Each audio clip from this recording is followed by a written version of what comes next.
Assalamualaikum warahmatullahi wabarakatuh. Selamat siang, salam sejahtera untuk kita semua. Salam merayu, salam untuk saudaraku semua yang ada di dalam maupun di luar negeri. Semoga berbahagia dan yang sakit mudah-mudahan sembuh. Yang beraktivitas mendapat apa yang diharapkan. Terima kasih. Kita tahu saat ini Presiden kita Joko Widodo setelah dari Cina kemarin, sekarang ada Arab Saudi. Jadi dia itu mendapat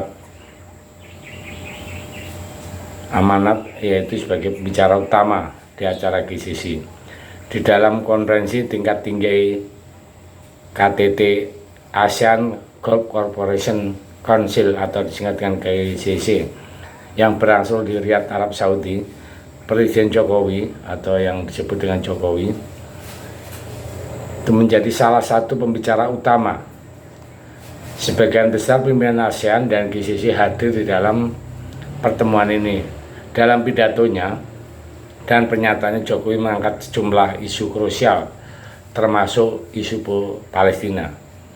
Sejak pertemuan dimulai, atmosfer telah dipenuhi oleh berbagai spekulan dan ekspektasi kehadiran Joko Widodo di KTT ini mematik berbagai perbincangan dan analisa politik, terutama mengingat posisi strategis Indonesia di kawasan ASEAN dan masalahnya perang regional dan internasional. Itu yang sebagai pembahasan di GCC. Jokowi di KTT ASEAN sangat antisipasi oleh sejumlah pihak, terutama dalam konteks ketegangan yang terjadi akibat eskalasi konflik Palestina-Israel. Dalam pidatonya, Jokowi dengan tegas mengecam tindakan kekerasan yang terjadi di Gaza, Palestina, yang telah menyebabkan penderitaan dan korban sipil, termasuk perempuan dan anak-anak. Indonesia menegaskan sikap kerasnya terhadap tindakan kekerasan di Gaza dan mengutuk serangan Israel terhadap rumah sakit Baptis Al-Ahli yang merupakan pelanggaran terhadap hukum humaniter internasional. Presiden juga memerintahkan Menteri Luar Negeri Retno Marsudi untuk hadir di dalam pertemuan luar biasa para Menteri Luar Negeri atau di arena OKI ya. Jadi kerjasama Islam di Jeddah ya. Selain itu, Jokowi juga berperan agar evakuasi yang saat ini masih terkendala di Gaza dapat segera dilaksanakan. Dia menegaskan bahwa Indonesia tidak akan tinggal diam melihat korban sipil terus berjatuhan dan ketidakadilan terhadap rakyat Palestina yang terus berlanjut. Jokowi mengajak pemimpin dunia untuk membangun solidaritas global guna menyelesaikan masalah Palestina secara adil dan menerapkan parameter internasional yang telah disepakati. Dia menekan pentingnya berfokus pada masalah kemanusiaan dan penyelesaian akar permasalahan, yaitu pendudukan Israel atas Palestina. Presiden RI juga menyatakan bahwa Indonesia akan terus menyuarakan isu Palestina di berbagai kesempatan forum internasional, termasuk dalam pertemuan bilateral dengan Perdana Menteri Arab Saudi. Dan dalam KTT ASEAN GCC ini adalah langkah diplomatis yang kuat dan penting bagi Indonesia, yang merupakan untuk memainkan peran yang lebih besar di dalam isu-isu global dan regional. Pernyataan keras Jokowi tentang Palestina mencerminkan komitmen Indonesia terhadap hak asasi manusia dan perdamaian dunia di tengah ketegangan dan kekerasan yang terus berlangsung di Gaza. Pernyataan ini menjadi simbol dukungan Indonesia terhadap perjuangan rakyat Palestina untuk meraih kemerdekaan, kedaulatan dengan menjadikan bagian aktif dalam penyelesaian konflik di negara tersebut.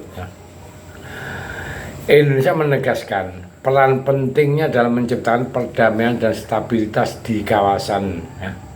Jadi Jokowi juga menyampaikan bahwa kawasan ASEAN dan GCC memiliki potensi besar untuk berkontribusi di dalam mengatasi situasi global yang penuh ketidakpastian.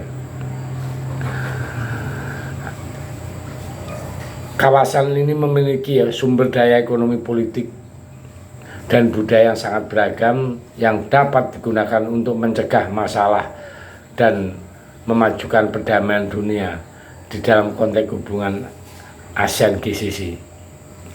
Jokowi menyoroti pentingnya kerjasama ekonomi dan politik. Indonesia sebagai anggota ASEAN telah lama berupaya untuk memperkuat hubungan dengan negara-negara GCC. Dalam pertemuan ini Jokowi kan perlu kerjasama dengan menghadapi tantangan bersama untuk isu-isu ekonomi dan keamanan. Saat ini situasi ekonomi global terus berubah dan kerjasama ekonomi menjadi penting. Kerjasama ini mencakup perdagangan, investasi, dan pembangunan infrastruktur. Jokowi menggarisbawahi kedua kawasan ini memiliki potensi besar untuk bekerjasama di dalam sektor-sektor ini. Jadi Pak Jokowi dalam kesambutannya dengan KTT GCC ini luar biasa, betul-betul tidak mundur selangkah pun untuk memperjuangkan Palestina. Memang posisinya sangat strategis karena saat ini Indonesia itu sebagai ketua ASEAN. Di GCC yang mayoritas kelompoknya kan negara Timur Tengah sana, kalau kedua kawasan ini bersatu dan sama-sama komitmen untuk menekan Israel dan sekutunya, saya pikir kemerdekaan Palestina akan cepat terrealisasi. Yang permasalahannya, kalau kita lihat mengikuti perkembangan dunia, yang paling getol itu cuma Indonesia untuk memperjuangkan Palestina. Karena apa?